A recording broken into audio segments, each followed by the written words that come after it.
বিকাশ রঞ্জন ভট্টাচার্য প্রশ্ন করছি, যদি ক্ষমতা থাকে উত্তর দেবেন। বলেছে তোমরা যোগ্য, তোমাদের চাকরি হওয়া উচিত। আর যখন মমতা ব্যানার্জি চাকরিটা দিচ্ছেন তখন তাদের বিরুদ্ধে মামলা করছে। এই হচ্ছে সিপিএম।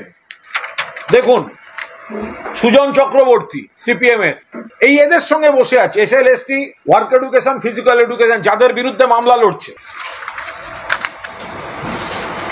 কি নাম? শামীম, ওর নাম কি? শামীম আহমেদ না ফিরদৌস শামীম, সে দাঁড়িয়ে আছে এদের সঙ্গে, এই গ্রুপের সঙ্গে, আর এর বিরুদ্ধে মামলা লড়ছে। এখন শামীম শুধু দাঁড়িয়ে থাকেনি, শামীম পোস্ট করেছে, ফিরদৌস শামীম অ্যাডভোকেট পোস্ট করেছে, প্রতিটি যোগ্য চাকরি প্রার্থীর পদ সুগম হোক। এই ছেলেগুলি, এই গ্রুপের ছেলেরা তাদের বিরোধিতা করছে। এখন আদালত এটা দেখবেন না? এটা তো বিচার ব্যবস্থার অবমাননা।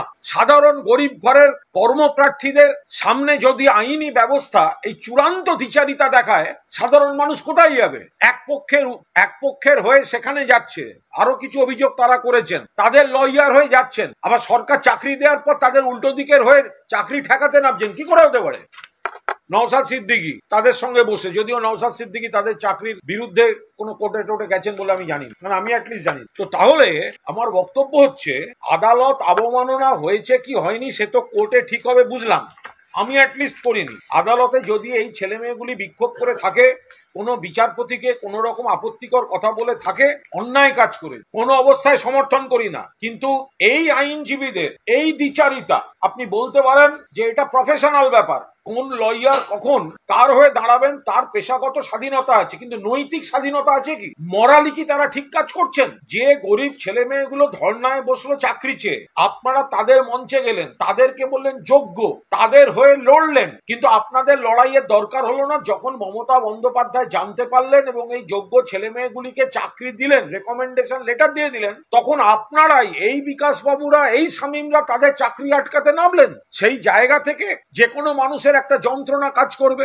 নিশ্চয়ই। তার মানে কোর্ট চত্বরে আপত্তিকর বিক্ষোভ হতে পারে না, কোনো বিচারপতির প্রতি খারাপ কথা প্রশ্নই ওঠে না, এগুলোর তীব্র বিরোধিতা করছি। কিন্তু সেই বিরোধিতার আড়ালে সিপিএম বা এদের এই দ্বিচারিতা যেন ঢাকা না পড়ে। গতকাল কোর্টে ওদের তরফে, মানে আমার উল্টো দিকের লোকের তরফে একজন আইনজীবী, বর্ষিয়ান আইনজীবীকে দেখলাম কোর্টে দাঁড়িয়ে বড় বড় কথা বলছেন। আরে দুদিন আগে তো আপনিও প্রফেশনালি এই গ্রুপটার হয়ে আইনজীবী ছিলেন, আপনার লজ্জা করলো না কাল কোর্টে দাঁড়িয়ে উল্টো কথা বলতে? আর বললেই তখন বলবে কোর্টের নোটিশ দেবেন। এসব নোটিশ ফোটিস দিয়ে আমাকে থামিয়ে রাখা যাবে না। রুল নিয়ম শ্রদ্ধা করি, রুলের যা যা করার আমি ল অ্যাবাইডিং সিটিজেন আমি করব, কিন্তু তাই বলে বিকাশ ভট্টাচার্য শামীমদের এই চূড়ান্ত দ্বিচারিতা এইটা কেন সামনে আসবে না? মানে কি কারণে? তাহলে কোর্টকে তো এটাও বলতে হবে। কোর্ট যদি আদালতের সম্মান দেখেন, তাহলে কোর্টকে তো তাহলে আইনজীবীদের ক্ষেত্রে তাদের এটাও দেখতে হবে যে সাধারণ যারা বিচার প্রার্থী তারা যেন আইনজীবীদের দ্বিচারিতার শিকার না হন। একজন আইনজীবীর 100% অধিকার আছে, কখন তিনি কোন দিন কার হয়ে দাঁড়াবেন একজন আইনজীবীর নিশ্চয়ই অধিকার আছে, কিন্তু যার হয়ে দাঁড়িয়েছিলেন তাকেই অ্যাকিউজড করে আপনি বলছেন, তা ওরা যদি যোগ্য না হয় তাহলে আপনি ওদের ধর্নায় গেছিলেন কেন? আর ওরা যদি যোগ্য হয়ে থাকে তাহলে এখন আপনারা বিরোধিতা করছেন কেন?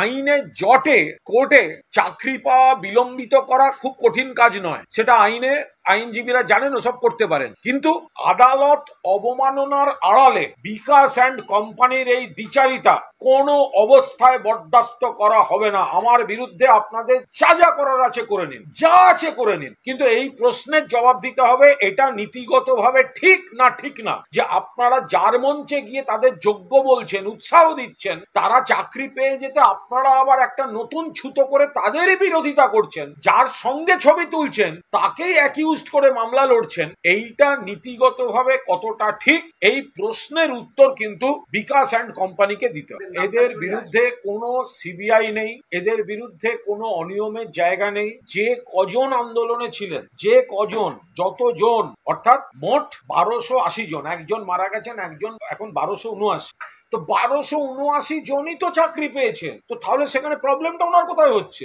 এই রাজ্য সরকার যে রেকমেন্ডেশন লেটারটা দিয়েছে, মোট ওনাদের ছিলেন যে ধর্ণা মঞ্চ যে আন্দোলন, ওনাদের প্যানেলের সংখ্যা হচ্ছে 1280 জনের। 1280-র মধ্যে একজন মারা গেছে, রইল বাকি 1279। ওনাদের ধর্ণাতেই তো এনারা গেছিলেন, আর এই 1280 জনকেই তো রেকমেন্ডেশন লেটার সরকার দিয়েছে, তাহলে তো যোগ্যরা পেয়েছে। তো তাহলে সকলেরটা আটকে যাচ্ছেন কেন?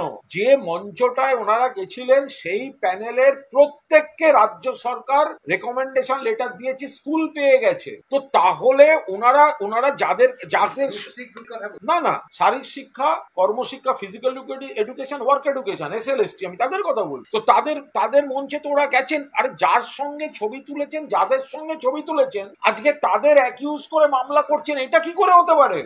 আদালতের চত্বরে আপত্তিকর আচরণ, বিচারপতিকে কোনোভাবে অসম্মান করা অন্যায়, কিন্তু এই চাকরি প্রার্থীদের বঞ্চিত করে কলতান দাশগুপ্ত সেও রয়েছে। তাহলে গোটা সিপিএম বা বিজেপির অনেকে এদের মঞ্চে গেছে, এদের সঙ্গে ছবি, আর এই লোকটাই যখন চাকরি পাচ্ছে তখন তাকে শুধু আটকাচ্ছে না, সে যখন নাজেহাল হয়ে কোনো আপত্তিকর কাজ করে ফেলছে তখন তার বিরুদ্ধে গিয়ে কোর্টে মামলা করে তাকে অ্যাকিউজ করছে। এটা কি করে হতে পারে? এটা SLST, work education, physical education.